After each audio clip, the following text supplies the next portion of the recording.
America మాజీ అధ్యక్షుడు Donald Trump కు అదృష్టం కలిసొచ్చింది. ఆయన వ్యాపార సామ్రాజ్యం మునుపెన్నడూ లేని విధంగా లాభాల బాట పట్టింది. ట్రంప్ ఆదాయం పెరగడంతో ఆయన జీవితంలో మరపురాని ఘట్టం చోటు చేసుకుంది. ఒకేసారి డబుల్ ధమాకా ట్రంప్ జీవితంలో చోటు చేసుకుంది.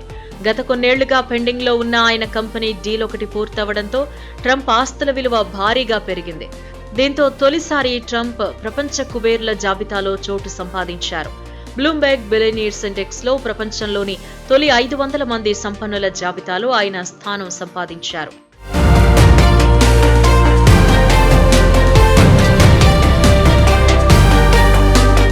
ఇటీవల జరిగిన పరిణామాల కారణంగా ట్రంప్ ఆదాయం $4 బిలియన్ నుంచి $6.5 బిలియన్ పెరిగింది. ఈ మేరకు అమెరికా మీడియాలో కథనాలు వస్తున్నాయి. దాదాపు 3 ఏళ్లుగా పెండింగ్ లో ఉన్న ట్రూత్ సోషల్ సంస్థ డిజిటల్ వరల్డ్ అక్విజిషన్ కార్ప్ తో విలీనం ప్రక్రియ ఇటీవల పూర్తయింది.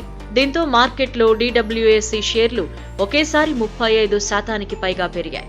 దాంతో ట్రంప్ సంపద కూడా భారీగా పెరిగి $6.5 బిలియన్ చేరినట్టు అంతర్జాతీయ మీడియా చెబుతోంది.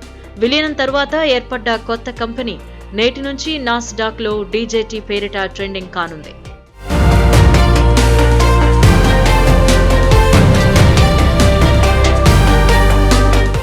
మరోవైపు ట్రంప్ కు భారీ జరిమానా విధింపు విషయంలో పైకోర్టులో ఊరట లభించింది. తన సంపదకు సంబంధించి గతంలో తప్పుడు లెక్కలు చెప్పినట్లు అభియోగాలొచ్చాయి. దాంతో విచారణ జరిపిన అమెరికా కోర్టు ఆయనకు $45.4 కోట్ల జరిమానా విధించింది. ట్రంప్ తనపై వచ్చిన అభియోగాలను దిగువ కోర్టు విధించిన జరిమానాను సవాల్ చేస్తూ పైకోర్టును ఆశ్రయించారు. ఇటీవల దిగువ కోర్టు ఉత్తర్వు అమలు కాకుండా నిలిపివేయటానికి అప్పీల్స్ న్యాయస్థానం ఓ షరతు విధించింది. 10 రోజుల్లో $17.5 కోట్ల చెల్లించాలని స్పష్టం చేసింది.